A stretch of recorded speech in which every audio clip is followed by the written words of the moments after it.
Good morning, all. I hope that you're having a wonderful Monday. It is Monday. Yes, it's Monday. We're going to work some more on our piece that we're working on. That's for, what's it? Airship 27. But again, I'm like red right here because my lights have gone wonky. I think my smart lights are getting long in the tooth.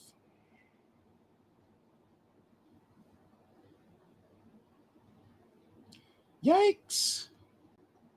Will do. I approved the pre-approval thingy, and I must have forgotten to approve the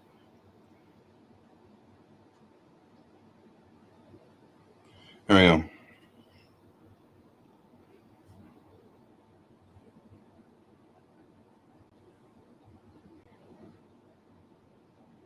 we go. I've got to approve my approval.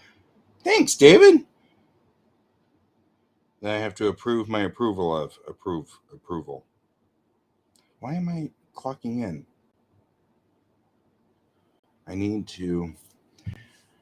We have a website logging management thingy, and it's not user friendly at all.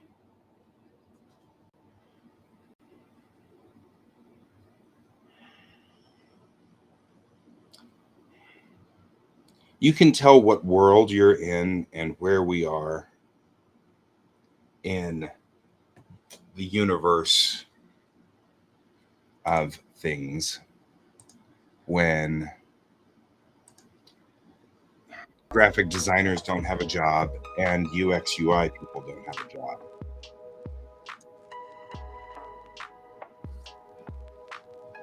So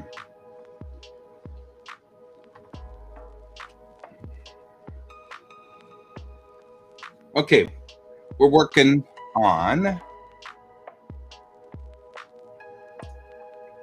this. I'm actually going to raise this up. I think it's about there would be reasonable. There. I'm gonna remember that there's a title up here. I don't want a lot of this to be gone underneath the titles. So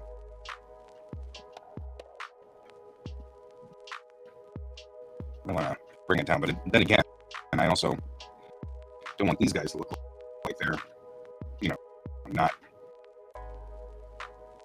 in a spot that makes some sense here. So at some point, David, you and I will be in the same spot, and I can give you a copy of said comic. I have them all over here. They're now actually bagged and boarded, like good comics should be. Also, we found out that the comic that you've got has a typo on it, which makes it super rare now because I've got to fix the typo. It says it's from April of 2021, and it's actually from April of 2022. So it has a typo. It's probably not the only typo in that one, to be honest with you. But,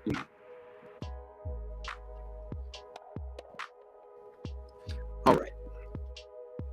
So that one's going to be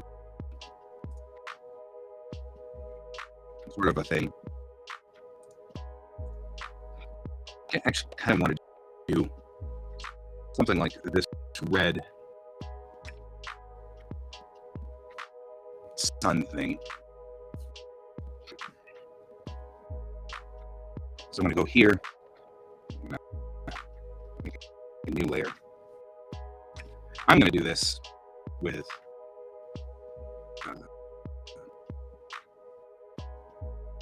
good morning, Brent. We were late this morning. Things were kind of weird. Not weird. Uh, my partner got her COVID shot, and so she's kind of sluggish getting out the door this morning, and things are kind of slow, and stuff like that. So just a little bit complicated. That's all. But we got it. We got it under control.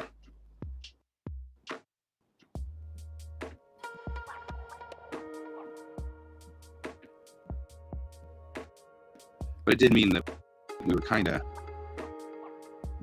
getting weird and slow and sluggish getting out the door, and wanted to make sure she was okay, and stuff like that. So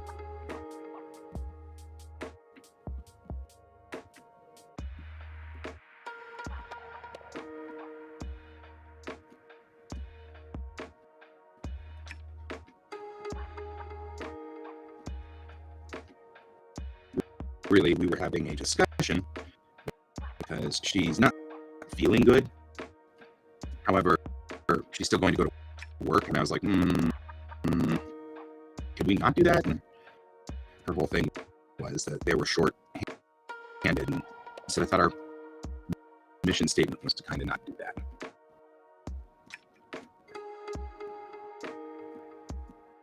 Am I clippy sounding? Am I robotic?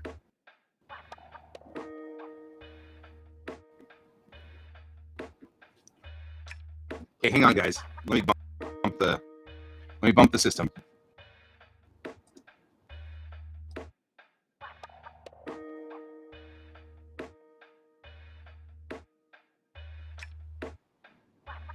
There we go.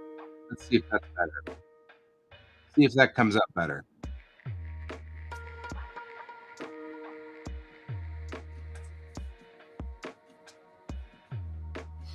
So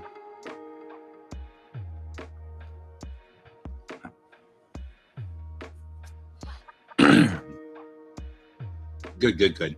Sometimes I just need to reload the page. Like it doesn't even make sense. Like, I think part of it is that it just loads up memory, or I don't know.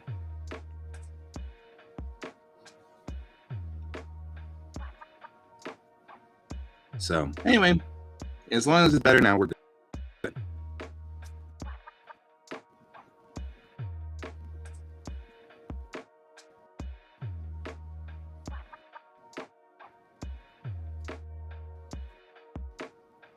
I'm actually kind of pretty proud of this background here. It's kind of cool looking. I mean, it's kind of looking a lot like a Chinese painting.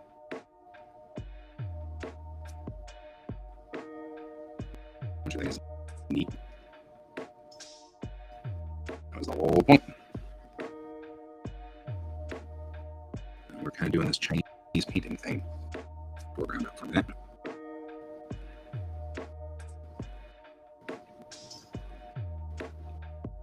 There we go. Okay, blur this out. Pretend like I didn't make that mistake. I didn't make that mistake. Never do that. That would be weird. Why did I do that?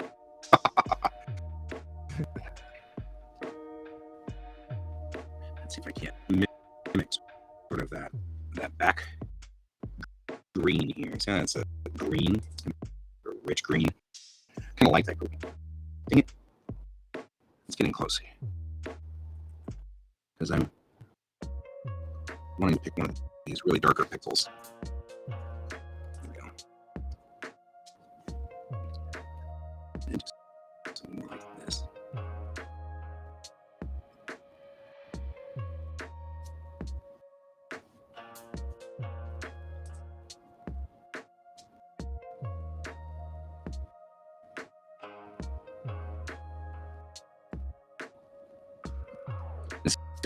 When I let that go, it starts to bleed. And take this guy, and just kind of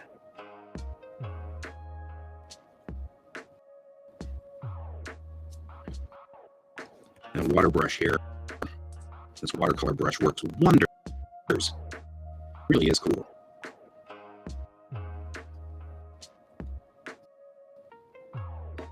But I can match that effect that they're getting with the watercolor colors.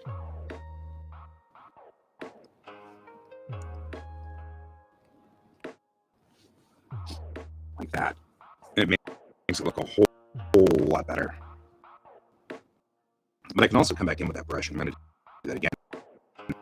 And I like this wet wash.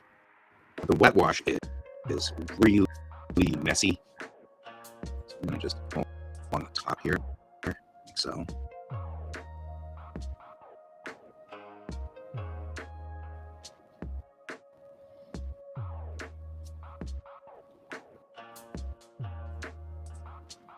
Just do this. And that way the wet wash can kind of blur itself in. And I can kind of just come back in a little bit and kind of do this. Unfortunately, with digital, it's hard to mimic how the watercolors work. So I'm just kind of making it, I'm mimicking it as best as I can here. Okay. There's like mist coming through that pass there. I mean, it's good. It still looks solid. And especially if I bring it down like this and presume that it is like it's the water is dripping down on the canvas. Something that never happens in real life for me because I don't ever put canvases up vertically. But looking at here, I can kind of see it. That's exactly what's happening. Is we've got these canvases that are let the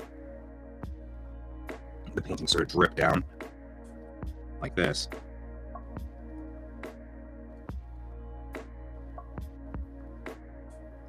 So we're kind of bringing that through in this painting here.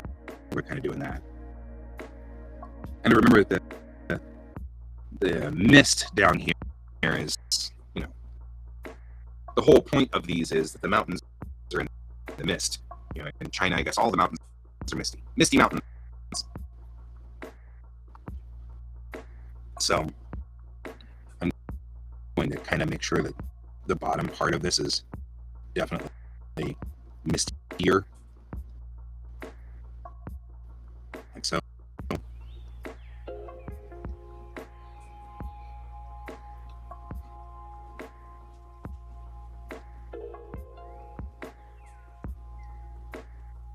So need it that misty because these mountains over here are closer.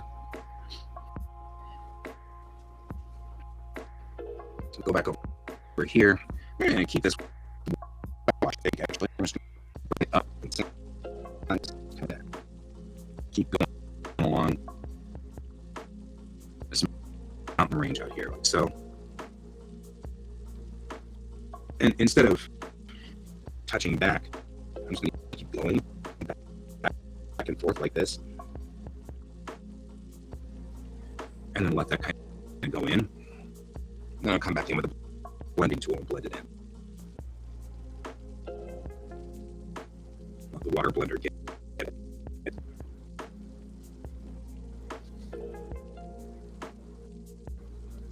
Right? That still makes the same effect.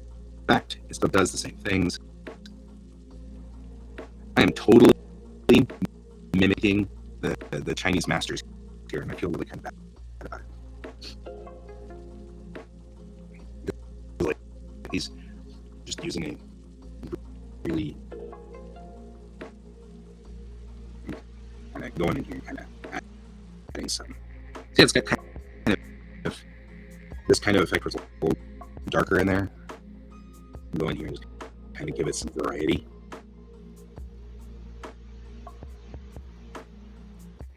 And that's part of what makes them look like they're mountains. Is this sort of, if you look up here, we've got kind of these differentiations kind of going on. Some places where this darker green is getting into it, and kind of going down through here like this, and coming up through like that. You know what I mean? Like it's giving a little bit of a mountain pass effect. And since I can look right out the windows here, and see Colorado mountains. I mean, it's pretty obvious what mountains do. They're very mountainy. They like to do that. And then we kind of do this. And we're just kind of giving it, a little bit of just some differentiation. Here, I'm kind of doing the same thing here, like this. All right, good.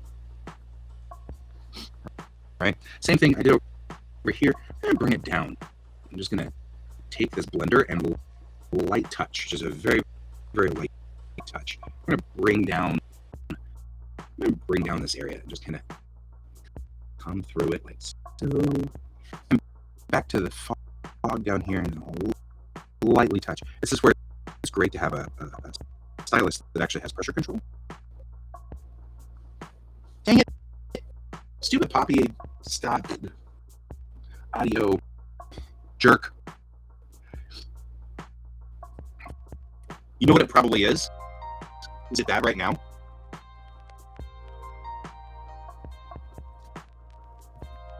Because if it's not bad right now, but it's bad as soon as I start doing this, it may be because of memory issues.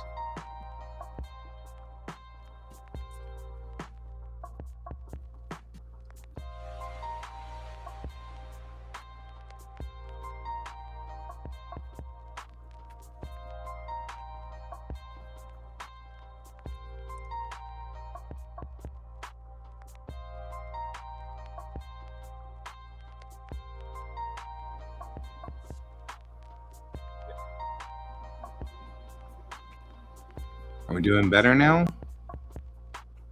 How's it sound, guys?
I think I've done a pretty good job of keeping that.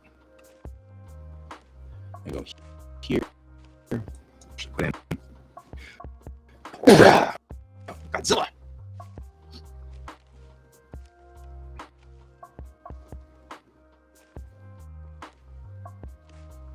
Okay, guys, it may get real choppy. Hang with me here.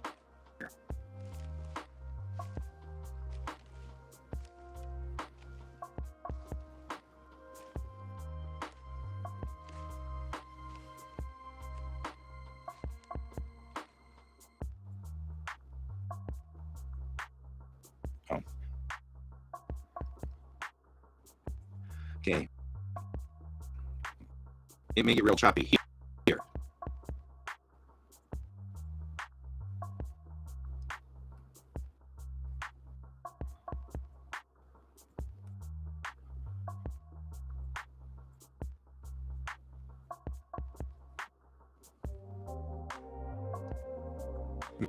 If you were going to do that, I wouldn't have done that.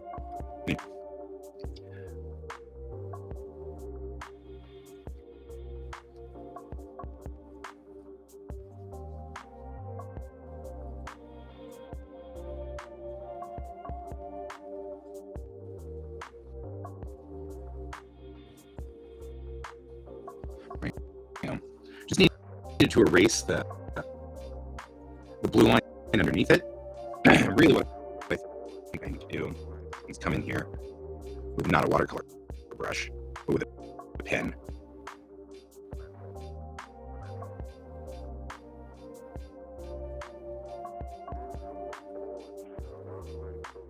because it really needs to be kind of this.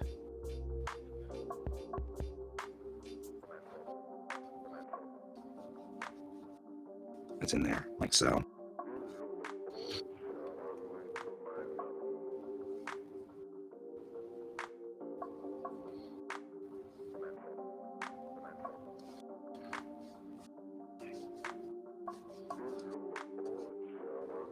Voila, guys, I think I pretty much ate the, good to see you again.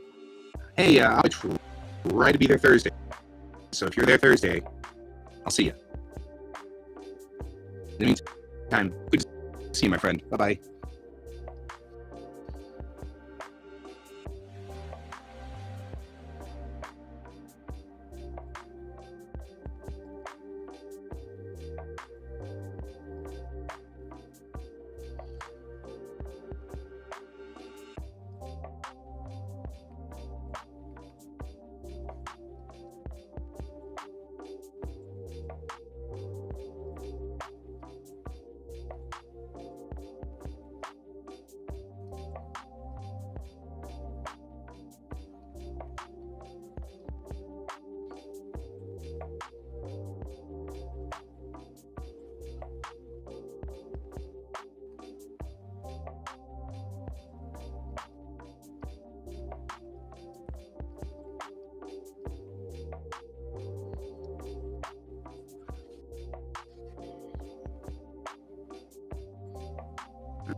Going through like so.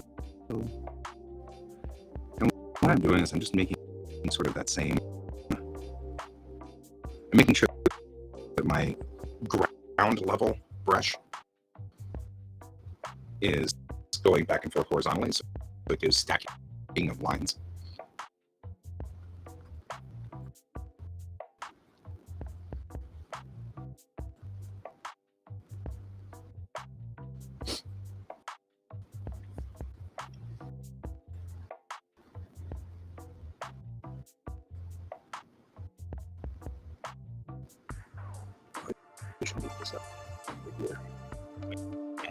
Probably should see where characters are before I move this on around.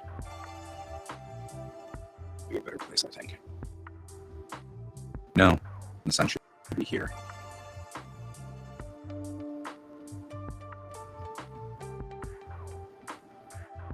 We're looking at where it is from a light point of view, because the sun is going to be light.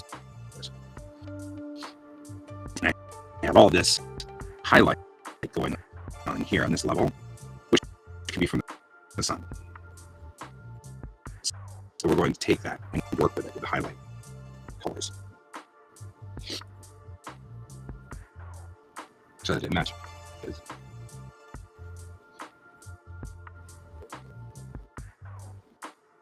And in fact, what I will do now is go back in, and this is the highlight. No, that's not the highlight, that's the magical stuff. Is our highlight? No, where's our highlight?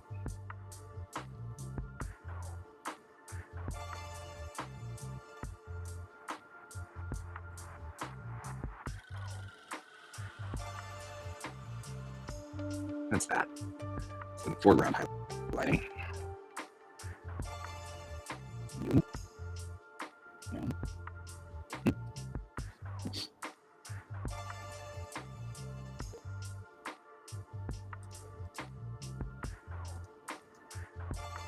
That's it.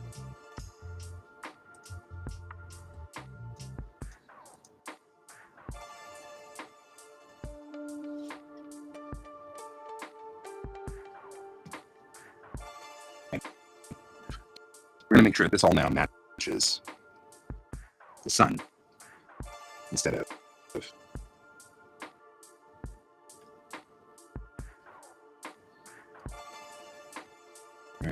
take sort of this light pink now and go back in and I actually really like using this watercolor brush out here, right? They're kind of, problem is they're all different sizes because this is a really small size. Let's get a round one.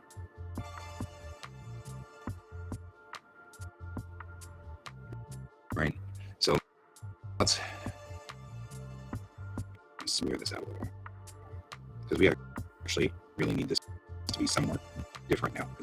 He's not. None of these guys are highlighted this way anymore.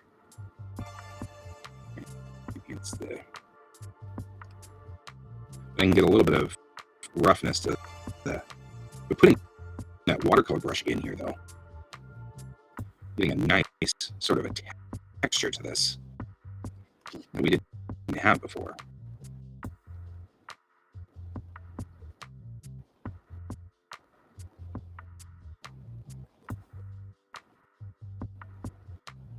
Right? Which is cool. Now we'll just talk about the sun's rays. Let's just talk about the sun's rays. If we're in here and we look at this as a sun coming in this way, it's going to be like so. To here, we get this highlight that comes along like still. This is coming from the sun, right? So it's only going to be affected by the sun. Maybe this rim right around here and right here on his face. Affected by the sun, so this will be affected right here, and right here will be affected because the sun's coming in here. But if we look here, we pass through there and we get just a little bit of sun there, because that's where it's going to be. And again, through here, past through there, we're not going to see any of it there. We're going to see it down here. This is where we're going to see the pass through of the sun from here. Right, and the same thing goes here. This part of his foot is going to be hit by the same shadow, but in a different spot, right? Just highlight there. Now here, we're going to get some on this guy's face, just a little bit more like so. The sun really probably is blocking a lot of what's going on in this guy's face, but I'm going to go ahead and use it for highlight, just for no reason. Well, not no reason, but highlight of it. Now that we've done that, I'm going to go back in with this watercolor brush. I'm going to drop it down to a 70 and kind of just blur it in. Okay, because the sun is going to be really sharp here and not so sharp here. As we get further away from the light source, you can see we're going to be hitting more of a very sharp line there because he's literally eclipsing the sun. Right, so we're going to come through here. We're just going to work in that part of this. Same thing goes for her outfit here. We're just bringing it through.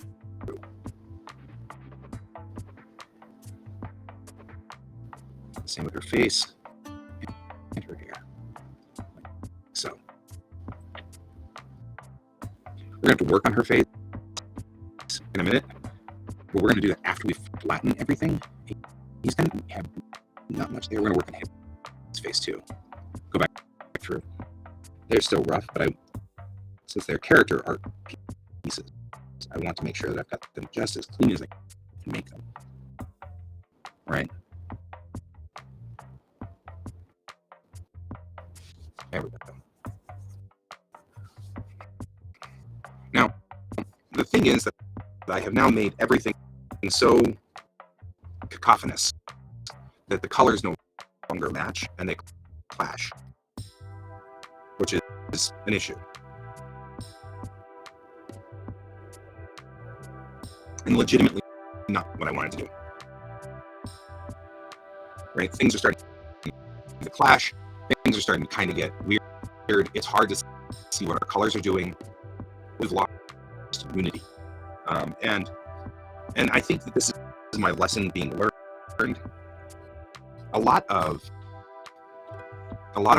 artists, including Walap, whom I study a lot, start from a black and white, and effectively they colorize their black and white so that all their light values are in. and then they have a different set of color values and things like that. So knowing that that's the case, I have a copy of the painting, the original painting, and I'm going to turn it off. And what we're going to do is we're going to go ahead and we're just going to turn off everything else on this. And actually, we should probably put another folder, not in the folder. We'll call this brown. And let's go ahead and just park everything as background into the background. Because, I mean, like, we don't know what the background looks like. Nobody knows, right? So,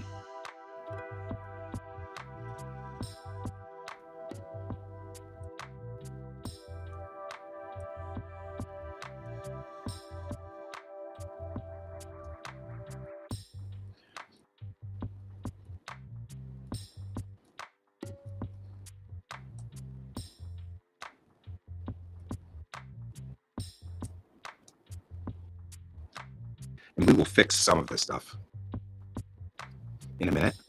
But I'm noticing things like our original blue lines and things like that. They're in here, but they're complicated. In our foreground, our background, we also probably should have another folder, which we call pepper. The pepper folder. Hello. What? I got a new standing desk. Oh, good. Good. Yeah. I love standing desks. So, if anyone's wondering what this is, It's a standing it's desk. literally, well, it's from Home Depot. So it's supposed to be for tools, but like, I now have like on the top is where all my watercolor making stuff is happening. All the individual projects and stuff like that I'm still working on for the paint side. And then my second drawer is where I have all my smaller paper that I can fit within the drawer type deal. Oh, that's lovely. That's clever. Yeah. And Guy, because I know that you said something about getting a new desk. This doesn't tilt, but it comes pretty high up and goes really low. The only thing is right now it's on sale for $300. Right. So I used to have my PC's box right under here, but I moved it up onto the table because actually it's got a whole bunch of pretty lights, and I don't know why in the world I'd hide it. It's so pretty. But also it makes it easy for me to unplug and fuss with it, whenever I want to fix stuff. So putting it right up here front and center makes two logical reasons. I don't know why I never did it before. Anyway, that's left all of this area underneath right here wide open. And I've thought the same thing. I thought about the idea of getting drawers like you've got and putting them under here. So I'd have drawers to open up and close up and stuff. Because there's some storage problems over here. Yeah. I mean, I did try looking for storage solutions as well. Me and Bill went to IKEA 2 weekends ago.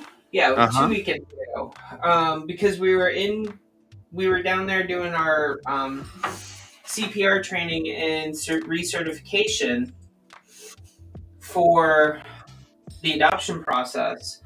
And we were like, oh, well, we're here. Let's just go to IKEA and try to find some solutions. They have a drawer solution that kind of that we found that would probably work if you have if you have a lot of art supplies and stuff like that. It's one of the Alex units. It's like $150 something, something like that. But basically it has 6 drawers that are wide and long. And I mean, they're not they're all the same size, but you can get inserts to put your paintbrushes, your paints, everything, and kind of organize it that way. Right. And I was looking at that, but then I bought this. Right. because I needed the desk. I didn't need the storage. I needed the desk more. Right. So, but yeah, this is what I'm working on down here. Yeah, we're still working on that. And I like for Yep, and then place, I do want to show you the progress on the top real quick. Now that the camera is placed here, it is a lot easier to see what you're doing and what you're working on. Also, I think you find like that. That's very nice. Yeah, so this is the top part. I think that's a very grave thing you're doing there, Pepper. Just saying, it's very grave. What the bigness of the piece? No, it just has graves on it. I can't. Okay. Have you seen my T-shirt? You haven't seen my T-shirt. Here, allow me to show you my T-shirt because.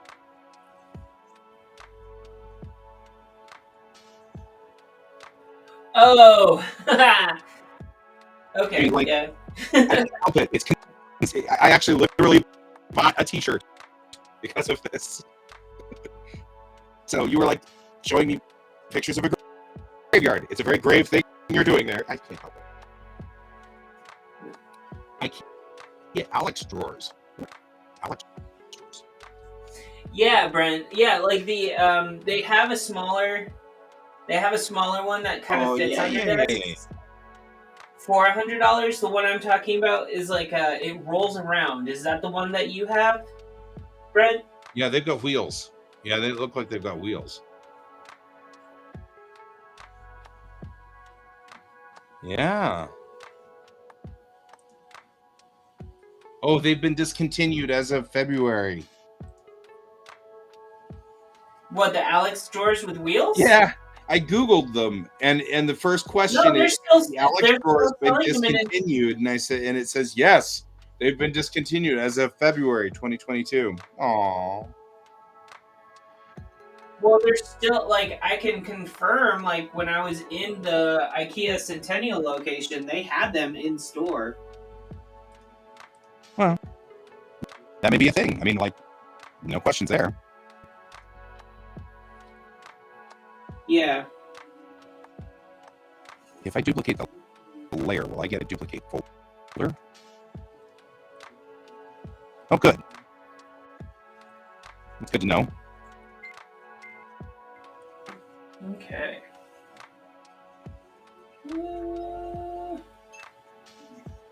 Thank you, Brent.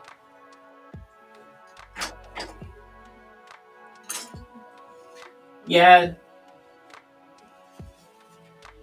Okay, so what I'm doing here, for those of you who are wondering, I am about to flatten the foregrounds and go in there and work on it again.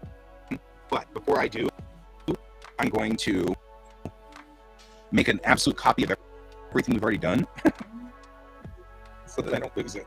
So that if it goes wrong, I can back up to this spot. Guy, is there any problems with my connection? No, are you getting the I'm choppy and broken up again? Yeah. I have been having that all morning. Let me re-bump it. Hang on.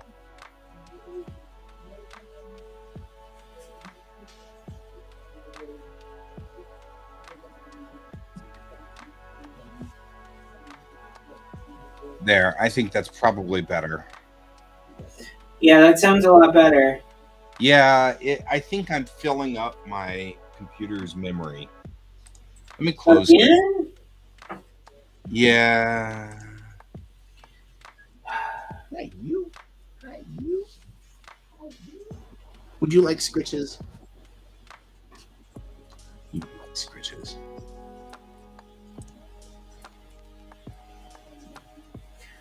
Nice. We'll have a George moment or two here. I'll go ahead and close everything that's non-essential. And part of it. Yeah, Brent, the one that you have is actually the one that they discontinued when I worked there in 2019 at IKEA. I was there when they took that one off the market.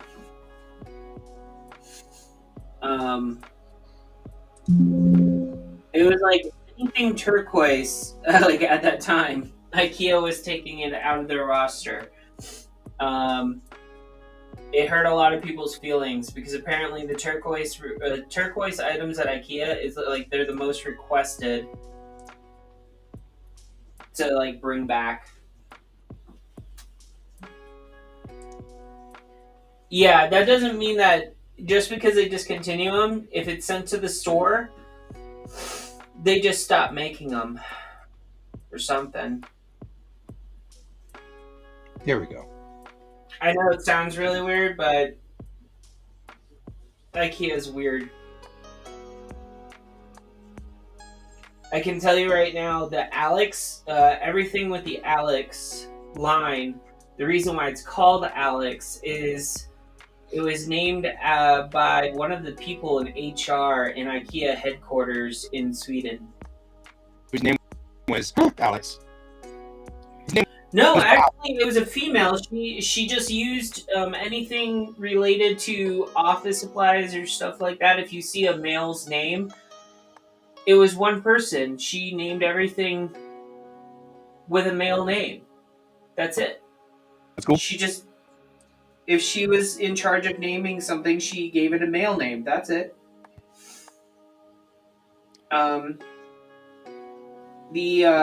Interesting and kind of weird. Yeah, no, it's. I mean, I don't know. I think she may have had sons and stuff too. Actually, looks kind of gas and black and white. Yeah. Sorry, I have doing a cover for Airship 27, and I'm trying another one. Yeah, they called for an emergency cover. An emergency cover. Oh, you're still working on that one? Yeah. I thought you finished it. I thought I did too, but I hated the color, so I'm redoing it. But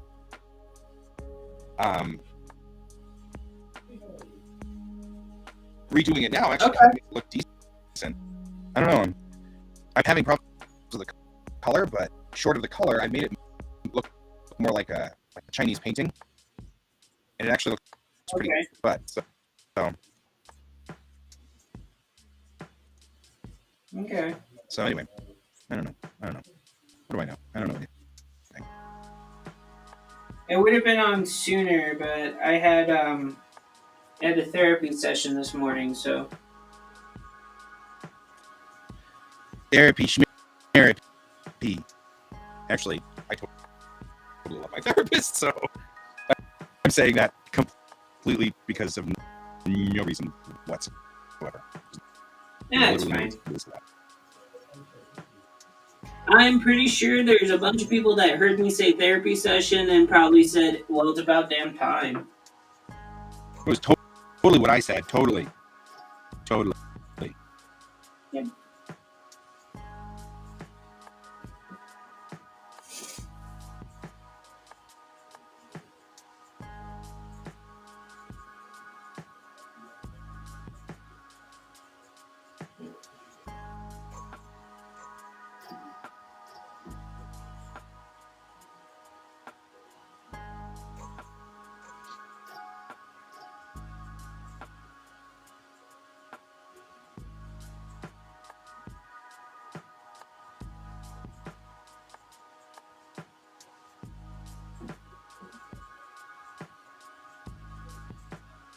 Actually, that looks really cool.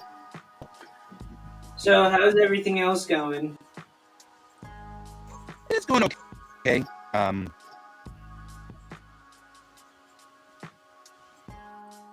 a photo shoot on Friday, which went well. So that's decent. Sweet. And so that was cool.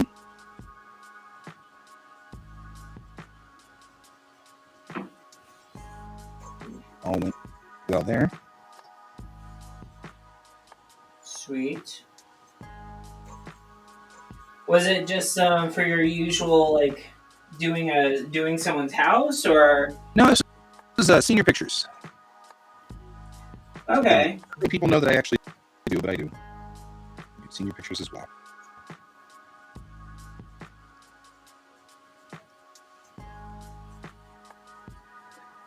So it was right here. There's a park nearby. I really like because it overlooks the mountains, and it's really nice, and it's got a nice view of the mountains, and also gives me great light when the sun starts to go out. Nice.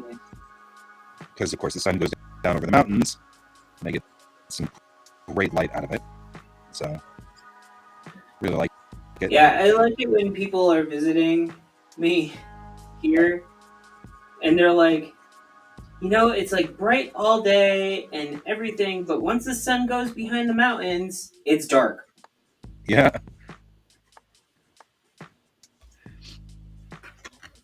There's a time called golden hour, which is something that photographers love to get into. And it is when the sun hits a certain point, right about 5 to about 7 o'clock at night. The sun's talking about like in Colorado?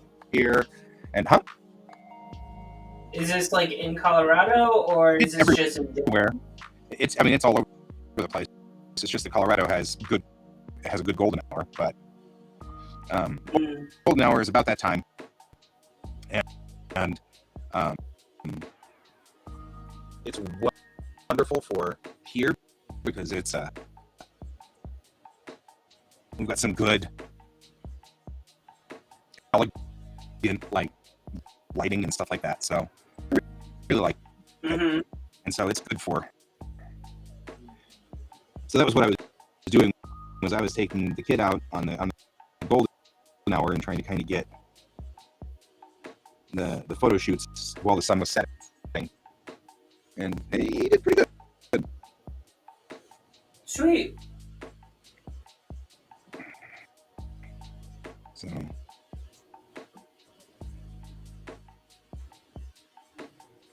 that's okay. Finished them yesterday, just before the show, or during the show actually, while I was streaming. But I didn't want to put the kiddo on the stream, obviously. So yeah, started the show with, "Hi, just look at me sitting here for a minute while I finish this." Well, I mean, come on. I mean, that's what I do most of the time when I come onto the show. No one really sees what I'm working on. Yeah, it's true. It's true. It works. I mean, it was fine. Yeah. In fact, I was going to say I kind of felt a little like you, because that's kind of what I was doing, was the same thing, or you, or Raph, or all the people who were like, "I've got a thing, but I can't show you. Sorry." Aww. Yeah.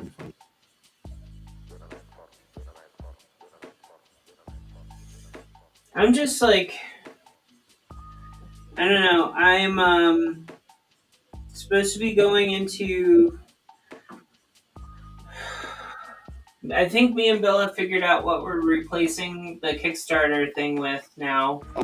Good. So I'm gonna get a few things in order, and then we're gonna start on that again. And hopefully this time we don't have someone already own the idea. We haven't found it yet, so And knock on wood. I'm hoping that we can roll with it with no issues this time.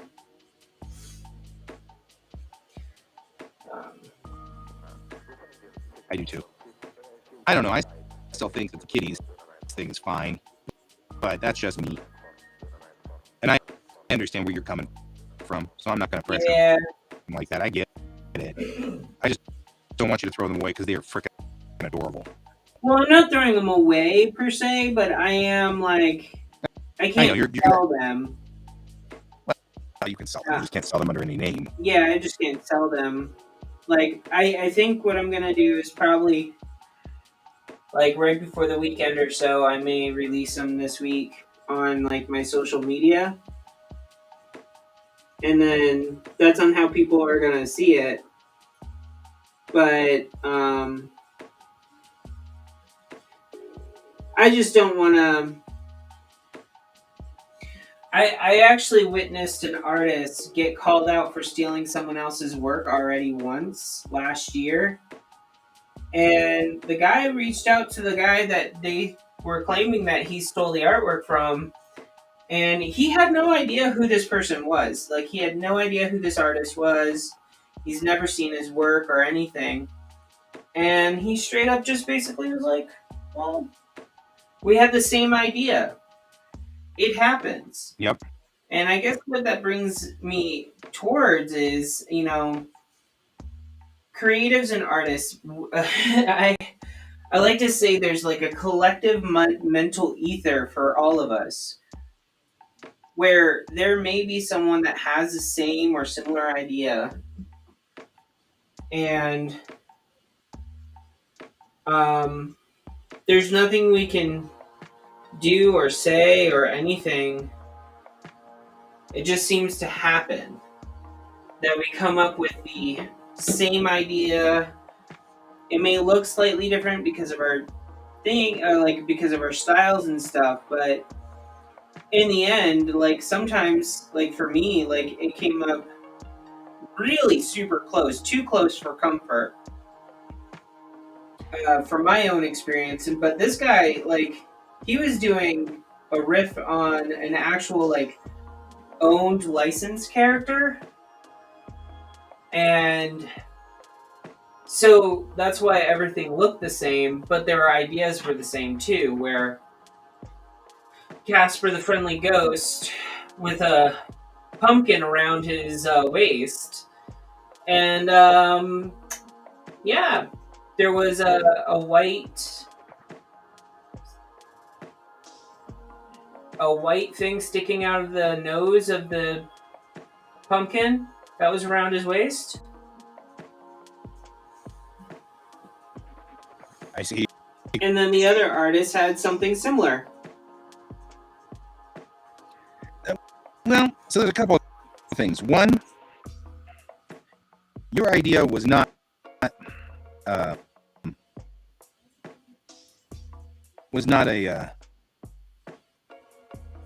you weren't stealing somebody's concept or somebody's characters.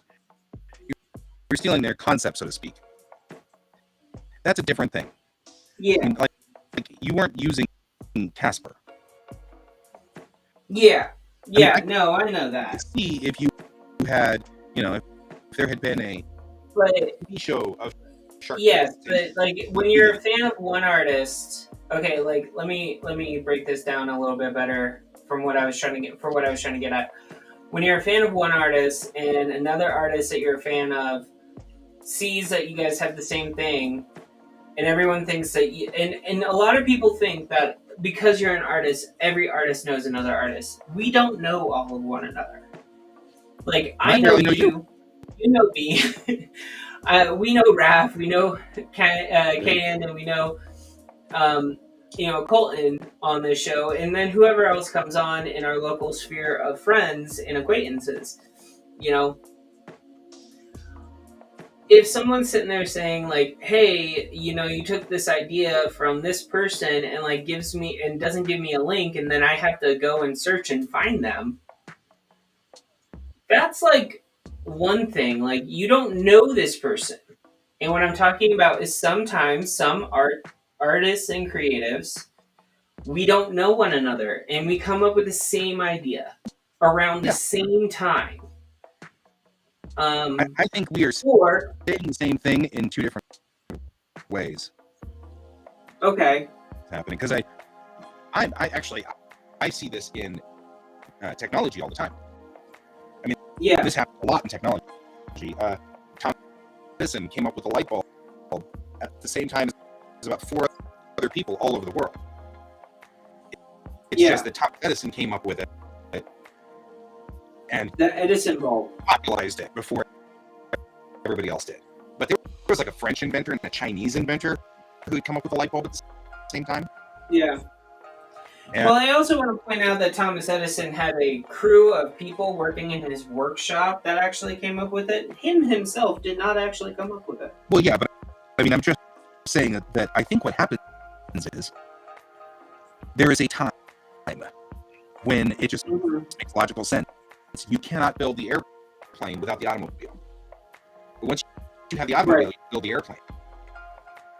And it's because Yeah. you need the gas motor from the automobile to be the logical step to go with a glider to make the airplane. Yeah. You know what I mean? So Yeah. it's just a matter of there's a logical point where it makes some sense. Yeah. And the same thing happens in art. We hit a point where it just makes sense. It makes sense that this would happen. It makes sense that this would occur. And so it will occur, and it will occur in a number of locations. And so Yeah. Well, and it's the artist I was talking about in it also, like the way that the both artists came together, they now follow one another, which is that makes sense. funny because this is like it brought them together essentially. Sure. And basically what it was they posted on each other's like the same thing on each other's social media walls saying, please stop complaining to this person. Please stop, in the opposite. They didn't steal anything. We came up with the idea on our own. We just happened to have it at the same time. Right. And I guess, like, I don't know, like, has that ever happened to you yet, or? Well, I mean, and it's that's kind of why I'm kind of saying this, is because, like, for me, one can argue that Bellatrix Rising is really just a Star Trek knockoff. You could certainly argue that. Although I don't think it's a Star Trek knockoff. I think it's I think something influenced by Star Trek, but not a knockoff. But coming up with it, I came up with it roughly the same time as Orville, which is the same concept idea. Well, the only difference between Orville and yours is when it's funny, it's probably going to be actually ha-ha funny, not cringe. But I appreciate that. However, I mean, the point is that it was time. Somebody had made the logical jump that what needs to happen is Star Trek people who've been writing Star Trek fanfic should rename the Starship Enterprise the Starship Doodlywop and change the uniforms and still release their fanfic, because it's just time for that. It's time for that to occur. And so that's why I'm saying sometimes that happens. It just occurs. I mean, obviously, actually, my dad did legitimately use Orville as an example. However, he and I had been arguing about this for years.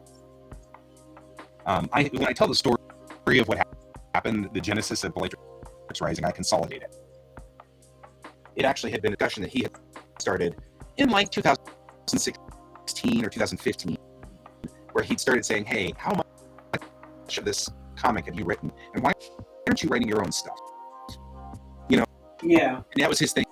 He's like, "I really love your Star Trek comic. It's great, but it's Star Trek, and you'll never be able to do anything." And I was doing it because I've got Trekkies who follow me, and I don't want to. I think if I were to change from Star Trek to something else, the Trekkies wouldn't follow me. And what has actually occurred is that the Trekkies were actually even more interested, and he couldn't get me to see that until Orville. Yeah. Then he could get me to understand it. But it took Orville. Yeah, I get it. And so, but it's the same thing. I'm not mimicking or stealing from either Orville or Star Trek. There's no stealing here. It's just if you're going to steal from someone, steal from Gene Roddenberry, not Seth MacFarlane.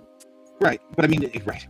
Well, I will always be first and foremost a Trekkie. That will never ever change. I will first and foremost always be a Trekkie. I mean, I love to watch Orville, and I think that Orville is coming into its own in third season.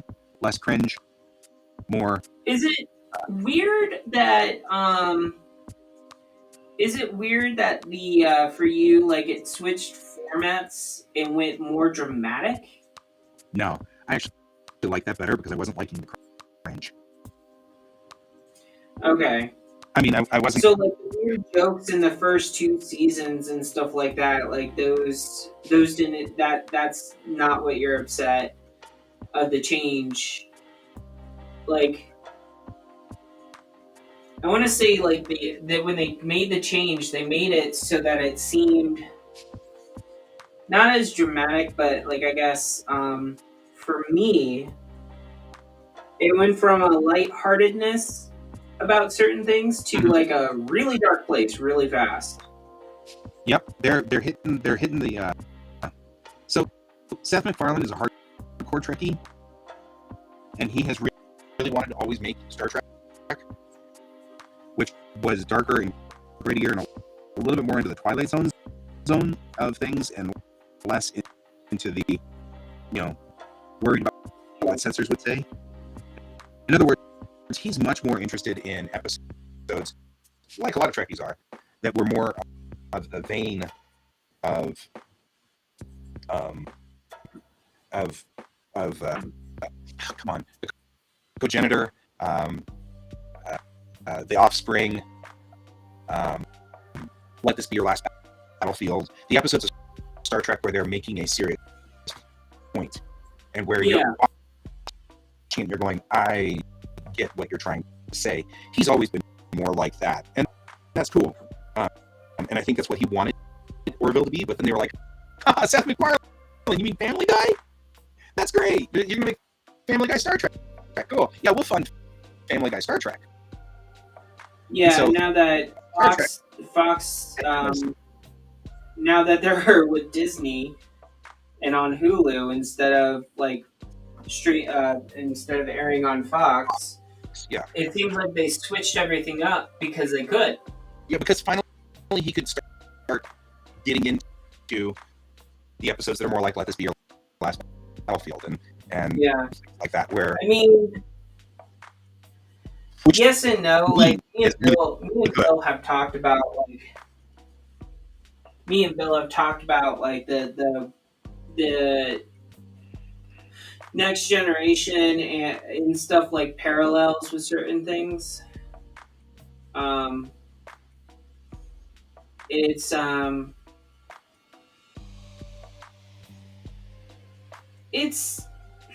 It's okay, I guess, but some of the episodes in season 3, they're like complete riffs on Next Gen. Yep. And I think, for me, if you're gonna pull inspiration, that's one thing. But if you're gonna, like, basically take a same episode of a previous beloved show, just be upfront about it, please. Well, what he's been doing is going about saying, hey, I don't think Next Gen went far enough with this. There was more to explore on this concept, which actually is a lot of, and that's why I'm saying Bellatrix Rising could be construed, because a few of my episodes are, this was a great Star Trek episode, and you didn't go far enough. There's more in here that you could get to. So I'm taking that Star Trek episode and moving forward, which is one of the reasons why I'm having a hard time when Dad was saying, don't sit around on Star Trek, because, like, one of them was, if you can duplicate people with transporters, why isn't there somebody out there who's duplicating people with transporters? You know what I mean? Yeah. And why have we not explored that? So I had an entire episode where Cochrane and crew are beamed up to the ship from this science lab, and they go about their day, and everything is fine, and everything's cool. And then after about 5 days, there's a transporter error that throws up on the transporter platform. And it's like this error 26 that they've never seen before, and they don't even know what that means. And what they find out is, it means that somebody had managed to make a duplicate of them somewhere at the station. Well, I mean, the weird thing, I think with Next Generation and the teleportation stuff is essentially what it is like, it's like almost as if their teleportation technology instantly downloads all of your memories, de-atomizes you, and then re-atomizes you in another place. Right. Well, it does. It's magic. With those core memories back to this brain. There is definitely a certain amount of magic going on with this. And it's okay. It's not a problem. It's just the way of the world, and that's fine. But the thing that they never explored with Thomas Riker, which is exactly what I was saying, was Thomas Riker was beamed up and made a duplicate, was what if you actually intentionally did that? So what if you took that the character in this instance, Brandy Ward, and duplicated her and made her into something like a sex slave or something like that? But what was even funnier, and actually was even the best, was I sat down and told this idea to my mom's best friend, who's effectively like another mother to me, who's also a hardcore Trekkie, and she said, flip the script. You actually find Brandy Ward sitting on a beach somewhere, happy as a clam, because she no longer has to work every day. And I was like, oh yeah, yeah. Like the original is the one that actually made the duplicate and benefits from the person working. Well, that's what I mean, is like, flip the script on this one. Instead of going into that place where she's a sex slave, turn it so that the duplicate freed from her work at Starfleet. And you can then go into a deep character explanation, or a deep character dive on whether Brandy wants to actually be an engineer or not. Yeah. Yep. We're counting down until Dart crashes into the asteroid. Because I'm tracking a couple of spacecraft right now. You know what? I love this era. I have spacecraft I'm tracking. Real, honest to goodness, they're really out there in the coldness of space doing jobs. Spacecraft. I love my world. I'm just saying. I have spacecraft going on. But anyway, that was an idea I had, which, by the way, I can't figure out how to make it work in Bellatrix Rising because we don't have transporters. So I'll have to figure it out a different way. It'll happen. We'll see. Well, we'll see. Just because they don't have transporters doesn't mean someone's not working on it. No. The one thing about Star Trek that I actually never really enjoyed was their history of transportation technology. They never went far enough for me to explain that. Like, you get the episode where, like, the first person ever to be experimented on was lost. And then they find... But you are far enough to know the Enterprise episode. Good. Huh? You're far enough along, you know the Enterprise episode with Daystrom. Good. Sorry, you're garbled. Oh, am I getting garbled again? Yeah. Hang on.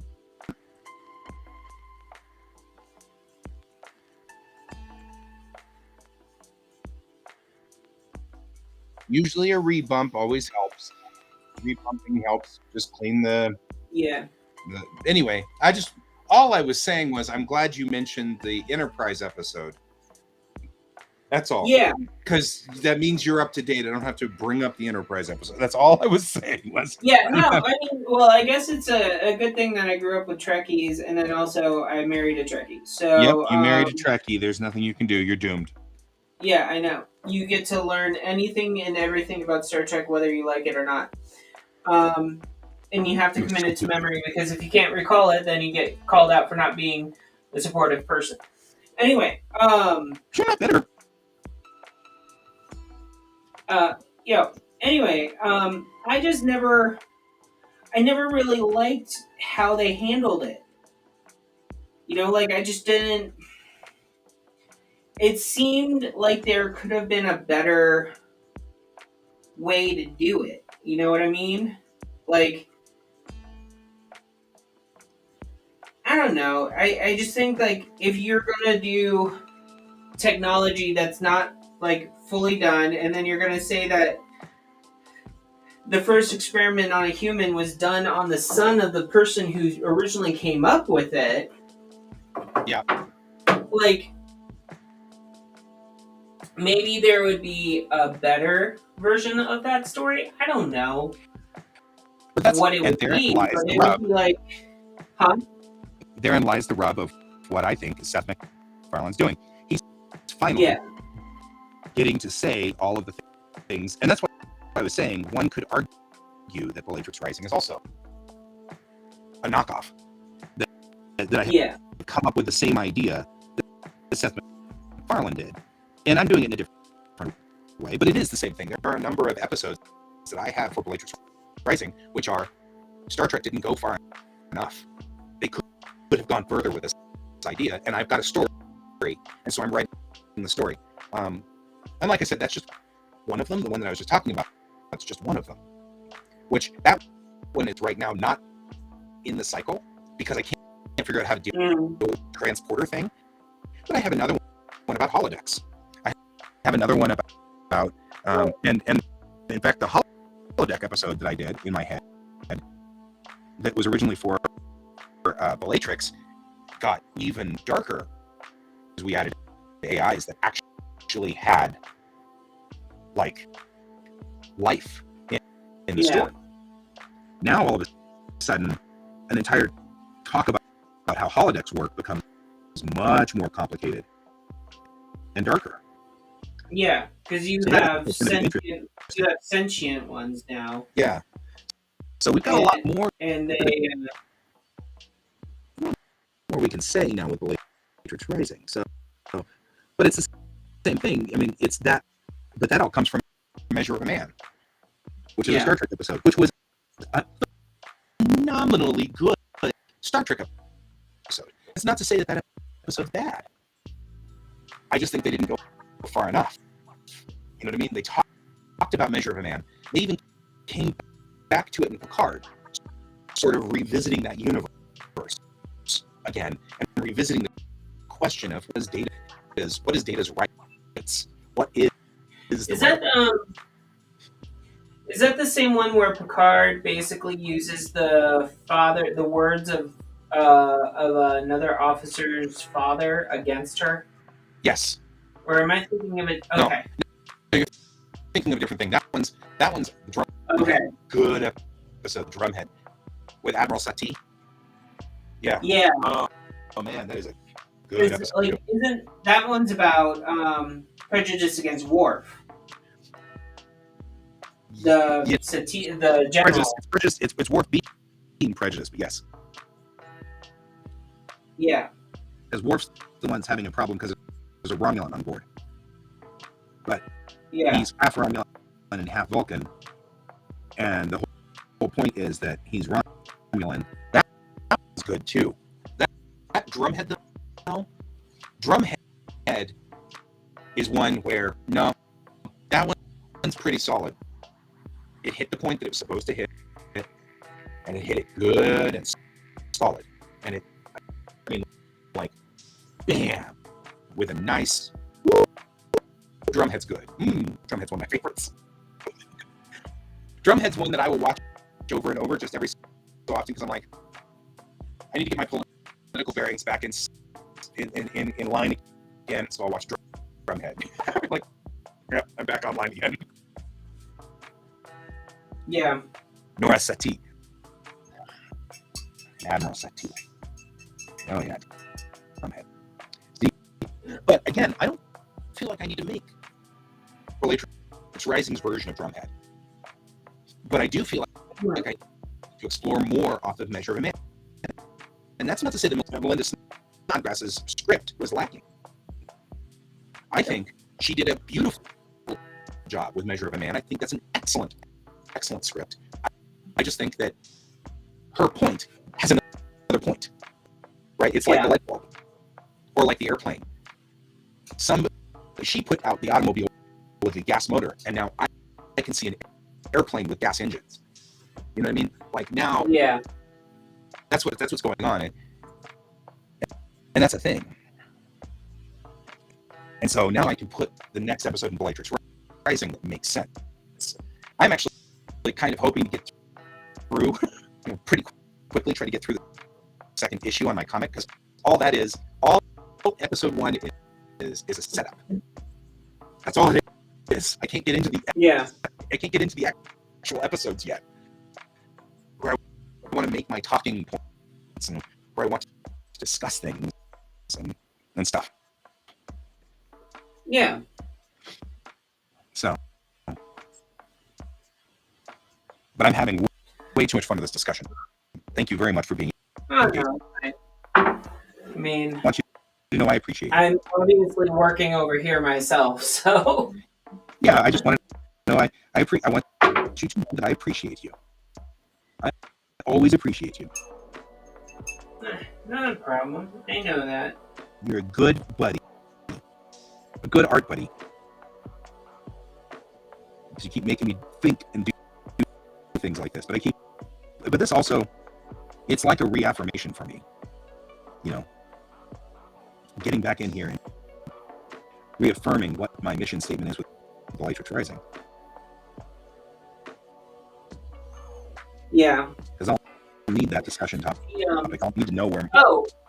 Changing subject matters. So, are you excited for the Munsters movie? No. I will happily go and watch it, and I will enjoy it, I'm sure, a lot. But I'm not there is an entire genre of horror and comedic horror, like Addams Family and stuff like that, which I really love. And I love the way that they kind of take that genre and do that. But it is definitely one of those where I am a visitor in your world. Mm-hmm. You and Kayan are both firmly in that universe, like Scooby-Doo and all of those where it's not real horror. It's not, but it's like almost it's a light take on it. And being somebody who is terrified of jump scares and hates jump scares, horror as a category has generally been off my radar because I cannot trust that they will make a movie with no jump scares. You know what I mean? Like I would recommend then staying away from Tim Burton's Wednesday then. Yeah. I figure that that's exactly what they're doing, is they're just going to just keep pushing that button. Well, no, they're taping it like a teen drama, so it's gonna have jump scares. Yeah. That's what I figured. They're into that anyway. But the point is, well, I guess I'm kind of getting at it. He likes jump scares. He likes jump scares. Yeah. The point that I'm kind of getting at is, I feel like I'm visiting your universe, but I will happily visit your universe. I guess. Okay. Well, as far as I know, it's rated so that kids can watch it. So I mean, to have Rob Zombie doing a PG or a G-rated film is kind of like whoa. Weird. Yeah, but from everything I've seen, the characters of Marilyn and Eddie are not anywhere to be found, which makes me believe that the rumor that it's like basically the creation, I guess, so to speak, of Herman and Lily. Yeah. It's like a backstory, like of them meeting. I mean, and don't get me wrong, like I don't mind, but I thought they covered this in the show. but when I was looking at the show, I don't ever remember actually seeing it. They talk about it, but they don't actually show it. But maybe that's the point. Yeah, because like in the Addams Family, they show Morticia there for her sister to marry Gomez, but Gomez doesn't fall in love with her sister. He falls in love with Morticia. Right. But also there's another problem with that most people ignore, is the fact that they were first cousins. So, we just there. Huh? We just don't talk about that part. Yeah, just don't talk about that part. Like that's like the one thing that I always find very funny and laugh at, because like no one acknowledges that the actual family tree of the Addams Family, provided by the creator, has no never really followed. Because Fester Addams, his last name's not Addams, actually. Fester's last name is Crump, meaning that he is Morticia's uncle. But Grandmama is Gomez's mother, and her maiden name is Crump. Yep. And her sister was a Crump as well, and she had 2 daughters and no husband. Right. And Fester came to the Addams Manor after Morticia married Gomez to live with them. So it's a very weird situation when you say it out loud. And I understand, like the 90s, like they didn't really follow that. They wanted a different narrative. Yeah. And I get that, and I get why, because socially not acceptable to marry your cousin anymore. But I mean, I don't think that it was socially acceptable even back then. But when Charles Addams started doing the strip, it was. I don't think. Yeah, I think it was a matter of what was funny. I mean, if he was trying to do comedy. Yeah.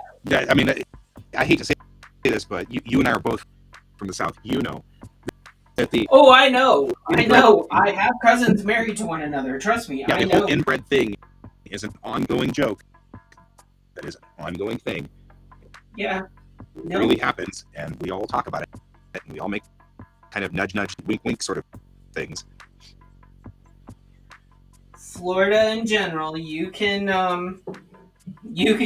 marry your first cousin. Still. Yep. Why is this? Oh, it's because it's a multiply. We don't want to be multiply. We wish to be a normal. Oh boy, we want to be a multiply. I turned it to normal and nope. I'll just do this. It's nice that you're back, Brent. I'm sorry, I'm not really paying attention to the comments. It's all good. I think Brent knows we love him. I don't think there's any problem there. Well, I think he would say if he was feeling unloved by us, he would probably say something. He would.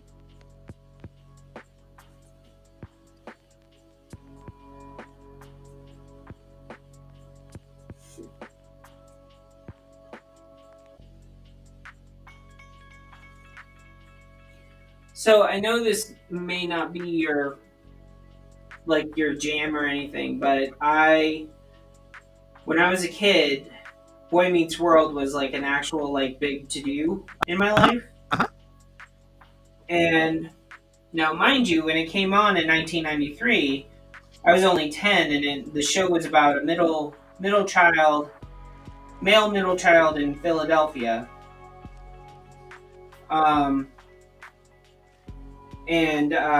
I identified a lot with the show, and I really liked it and everything.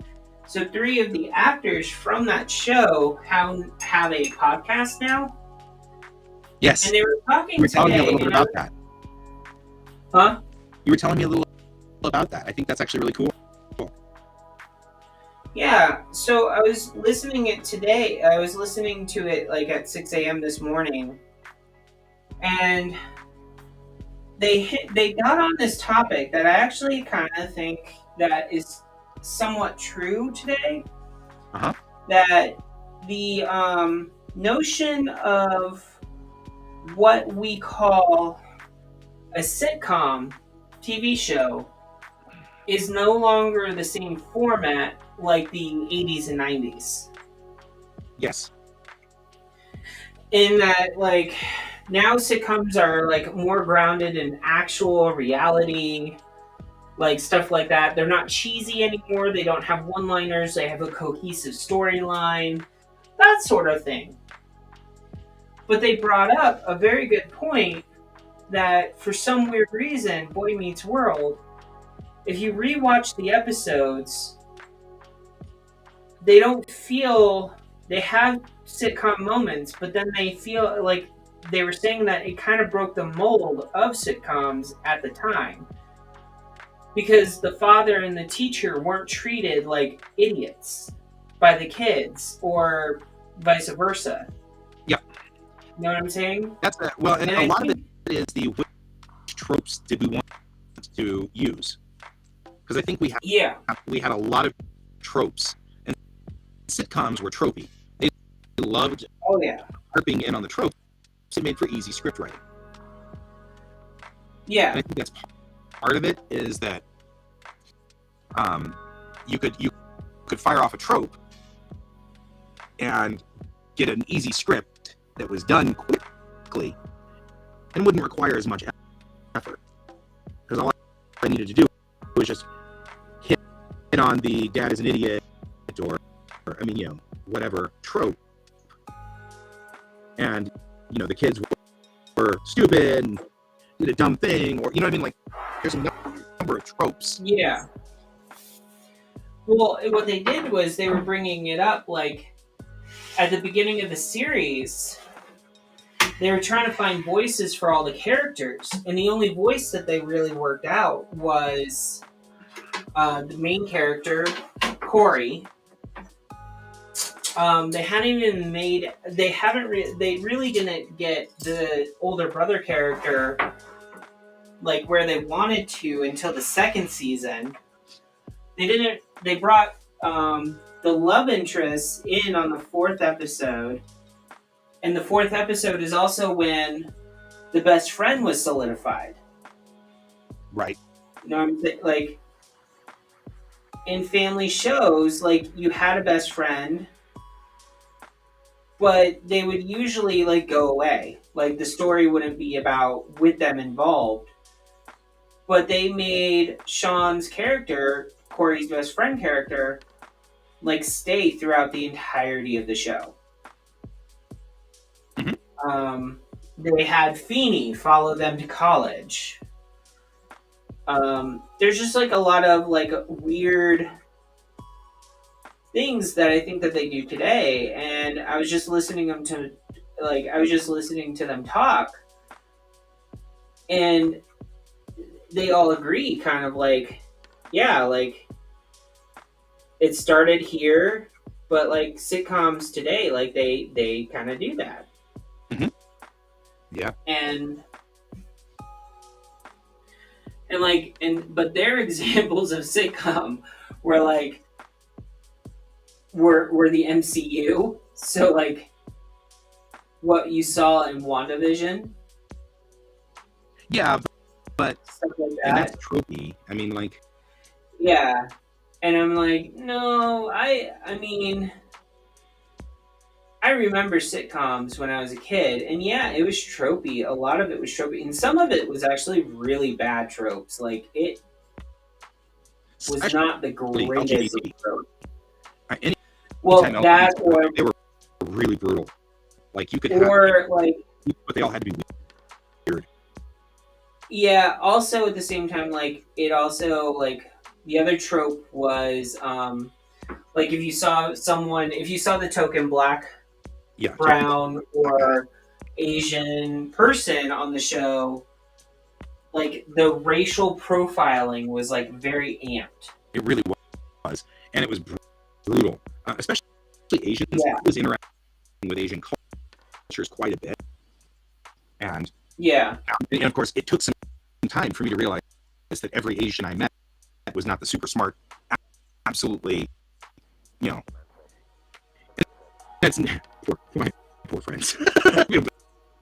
Like the more I was like, but you can do this because you're the super smart Asian guy, because you're an idiot kid and you don't think about this stuff, and like we talk a lot in our culture about how we misrepresent Black people, but it's actually kind of brutal to misrepresent Asians as always being super smart too. That's actually pretty rough on them too, because I didn't want to do that. Yeah. Well, it's kind of like at one point they're sitting there and they're talking about racism and stuff like that. And like, I guess on Boy Meets World, they had a whole episode on talking about racism. I think either in the first or the second season. Mm-hmm. And I remember getting upset with one of the characters who also got upset because one of the main Corey, the main character, looked at his best friend and said, "What's your mom's maiden last name?" And he says a very typical Polish last name. And he goes, "Oh, so you're a Pole." And I got upset watching it, hearing it on TV. Mm-hmm. And I was a 10-year-old. Mm-hmm. Because my mom's Polish. I don't like being called a Pole. It is very or not. That's an even worse one where they call you QuaCk, which I thought was really weird. Yeah, that one I can laugh off a little bit better, but Pole, not so much. Hard. Yeah. And everyone, and a lot of people are like, well, it doesn't seem like a bad word. And I'm like, no, you don't know the history of that word, and that's the danger.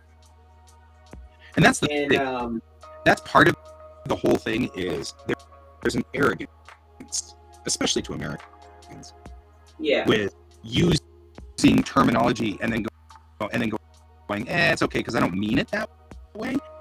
It's like my kid who does the same thing, where he does this. Hey, I didn't mean to do that. I'm like, I know you didn't mean to do that, but you still need to apologize for it. You still need to do reparations. You still need to try to fix it. And he's like, but I didn't mean to. I know, but you can't just leave a cup on the floor full of water that's spilling out on the carpet because you didn't mean to do that. You know what I mean? Like, you can't do that. You've got to fix it. Even if you didn't mean to, you got to say sorry and you got to fix it. I was thinking that the other day about something else. I can't remember what it was, but it was the same thing. It was like, as a culture, we have this line where it's like, hey, I didn't mean to do it, so it's okay for me to do it. It's like, but actually, our culture doesn't allow that. It doesn't permit that. You can't do that. We have to take responsibility for things, even if we didn't mean to. That's part of our culture. Like, right. I guess, culture. like, yeah, I mean, but also at the same time, like, there's parts that I grew up with. I don't know about you growing up with them because, obviously you're 10 years older than I am. And so which is different. Well, we'll get to that in a second. I mean, let's be realistic. You're a great person, and I don't count being a Texan being against you, but like,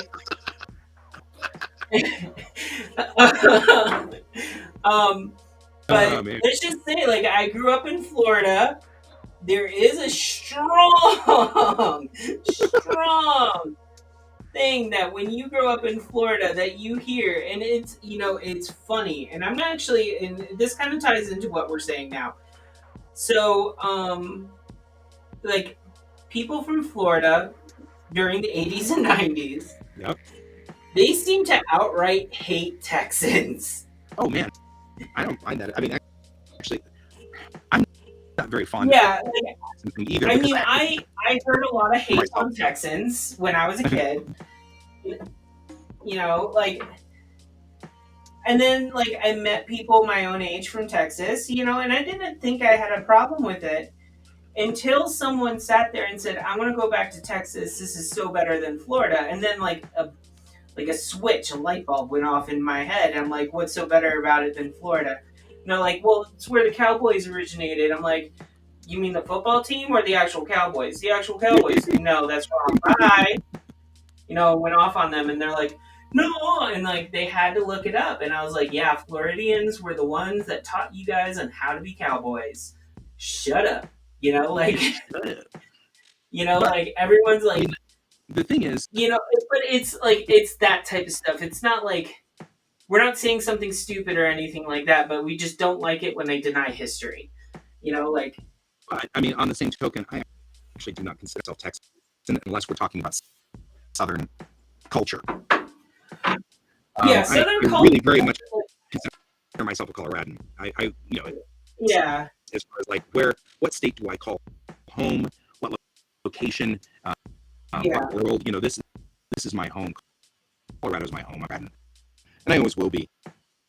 When we talk about culture and growing up as a cultural Southerner, there's a difference because growing up oh yeah, culturally is a completely different universe. And so, like, yeah, I mean, that's all I really ever try to get in with yeah, and then that one is and because you and I surprisingly culturally, enough, they actually did hit a note on, and I thought about it, and it's true. On the podcast I was talking about, they had a co-star from North Carolina Mhm. that was on the show in the first season, and he was on their podcast, and they were talking, and he's like, "Yeah, I'm like sitting there. I'm this kid from North Carolina, very Southern proper." And I'm going around the room with 43 executives from the network shaking their hand. right? Because you gotta. And that's the thing. Like that's the thing in Southern families is like if you're greeting to someone or doing business with someone, you're supposed to go up and shake the person's hand. Yeah. And they're in LA, they're doing, they're at an audition and they're like, hurry this up, kid. Like you have to still audition. Yep. Like, thank you for like doing this, but like, yeah, like you need to hurry up. Well, Like it's like my wife got me a hat, and she found it at the thrift store, and it's a like a nice, really bright shade of green, and it's something that no one but me would wear, but I would wear it because it's the awesomest hat ever. But she yeah. also it's like got holes in it, so it makes I hate hats because they make my head hot, and I don't like it. But this one doesn't, and so it was this great hat. So I took it over to my friends, and we were there, and immediately I took the hat off because I'm a Southerner. You don't wear hats inside. You know what I mean? Yeah, and we were, yeah. That is true. We were playing our D&D game, and they were like, just wear your hat whenever you're playing your character, because we're having a hard time determining when you're in character and when you're not. And I'm like, can we reverse that? Instead, I'll wear the hat whenever I'm speaking out of character because I spend most of my time in character, and it's really uncomfortable for me to wear a hat inside the house. It's like, so some things are just Southern into your system. So he's just saying he moved to YouTube. It's built into who you are. And so whenever I say I'm Southern or whenever I say I'm Texan, it's in that. It's in the, I was raised by a Texas socialite family. So outer forks first, inner forks last sort of thing. I got all this stuff. But when it comes to Southern, and you and I talk about being Southern, it's because I know you also suffer from the weird, we can't wear hats in houses and have to shake everybody's hands and all of those things that are Southern, Yeah. But I call myself a Coloradan. If you if you ask me where I call home and what space is my space, this is my house. This is my. Oh, see, now that looks nice. This is actually looking pretty solid. Actually, I'm not unhappy with this piece at all. It's actually coming along nicely. What do you think, Pepper? Good. What do you think of this piece? Do you think we're coming up on 11 o'clock and we're about done with our stream? So, and Bill's like, it was okay when we went. You know what? Texas isn't horrible. It's not bad. It's well, no, and I don't think Texas is horrible, but like there are, and I've talked to people from Texas, like not that I've worked, like not anyone I've worked with, but like basically people that I've met in Texas, and they're like, yeah, I left Texas because of this, or because of this, and I was just like, well, okay, this makes sense. You know, yeah. of the people I've met from Texas, this is, you know, it's kind of a recurring theme for a lot of people that I've met. But then I meet people that live in Texas and they've stayed in Texas their entire lives. And then they sit there and go, well, if someone left Texas for this reason, their heart was never here. Yep. And I was like, yeah, but then whatever state they went to, their heart was never there either, because they try to make things similar to Texas. Yeah, I mean, like if I lived in Florida, someone wished that they would do things in Florida like they were accustomed to in Texas, legally wise. Yeah, I mean, you know what I'm saying? The feeling is this: my heart has never really been in Texas. Of course, it's not. My heart's very much here in Colorado, and it has always been. And it's not actually because I have anything against Texas per se, except hot and full of bugs. Yeah. Which, there's nothing Texas can do about that. You know, I mean, like that's not the fault of Texas. Well, they could, but it would ruin the ecosystem. But I mean, so it's like I can't say that I fault Texas for being horrible and not fixing the bug problem. I mean, I can't fault them for that. But on the same token, I don't want to live there. I don't enjoy bugs. Yeah. I don't enjoy heat. Neither one of those things are good. So, hey, I don't enjoy heat. I don't enjoy Florida because of the bugs and the humidity and everything. So I'm right there with you. Yeah. I don't have any. I mean, I have reasons. I mean, I regret. I'm politically grumpy with a lot of things that are going on with Texas, but that's politics. You know what I mean? Like, well, politics, as the old saying goes, everyone has a butthole. But I mean, like opinions. So politically, I'm against a lot of the things that are going on right now with Texas, but that's okay. That's a political thing. You know what I mean? Like that's a different.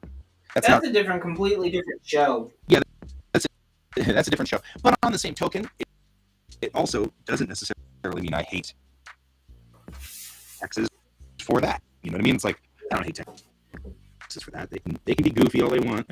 It's their business. Yeah. So it's fine. I got nothing. I am almost done with this round of paint. Yeah, I'm actually holding the show just a little longer because I think I'm almost done with this and almost ready to send it off to get it reviewed. To get approval. So I'm going to hold for just a second longer because I can go to lunch in a few minutes here. But if I'm close to finished on this, I feel like we can send it off because I'm liking what it looks like. It looks really nice. You know what I mean? Mm-hmm. I'm starting to really like where this is going. The only thing I think I want to do is discuss this brown on the ground. I think I want to just fix it with more of the watercolor brushes. Well, the sunlight came and has ruined any semblance of light. Hold on. Let me turn this way. Let me show it off this way. Nice. All right. So Yeah, that's see, the top part, and then this is the bottom part down I here. like this piece so much. It's so Um, cute. So I have to spray it again, and then I have to put a thin layer of the watercolor ground, and then it's basically moving on to the white highlights of the piece, stuff like that. Mhm. I may break out color pencils and do some other stuff, but that's a big maybe. Right. It's a big maybe. Because, like, I don't know. Like, I think I have a lot already going on. Maybe I should just end it with the highlights and say it's done. I could see So, that. yeah. And, good old Will be back and Al be back. No, we aren't brothers. Right there. Oh, we were talking about maybe putting some of those up in our front yard, like next to those gravestones, and like. But I want to make them better, so. Um, Well, I mean, we got some we got some gravestones. yeah, I We agree. have Well, Anita Coffin is one of the ones that we have from what's that place? Home Depot. Anita Coffin. So we have that one, Mhm. which I like it. Don't get me wrong. But it is like somewhat of like a weird. Like you don't really know which one you're gonna like for your yard until you actually get them. Yeah. That helps. And then, then on top of that, I also wanted to do. I had a question if you were doing Inktober, but I know you've been busy, so I don't think you would be. I mean, I might try it, but I doubt it. Well, there's also Drawtober, which basically the Drawtober prompts. Some of them are just once a week, so it's one every week in the week of October. So you have like a whole week to get it done. That might be something. So it's not like, yeah.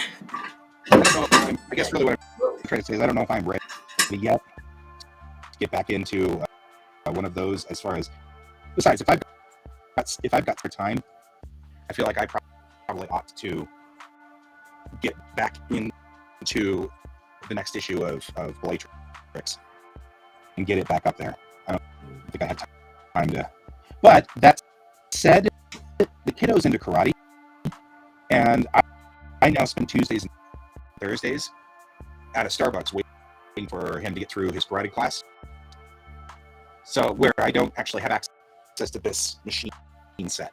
So I've been recently writing news briefs from Bellatrix, so that because I think that I'm going to do these little news briefs where it's Samantha Stellnight, who was a reporter character I had when I was in high school for some of my stories, and I folded her back into Bellatrix because, of course, Bellatrix is every character I've ever had.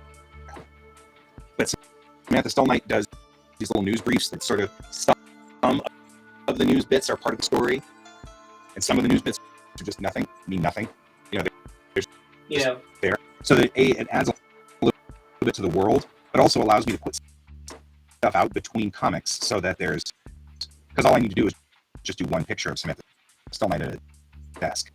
So it's not complicated as far as art goes. Mm-hmm. So, okay, what do we think, guys? Do we think this is looking solid? What do we think?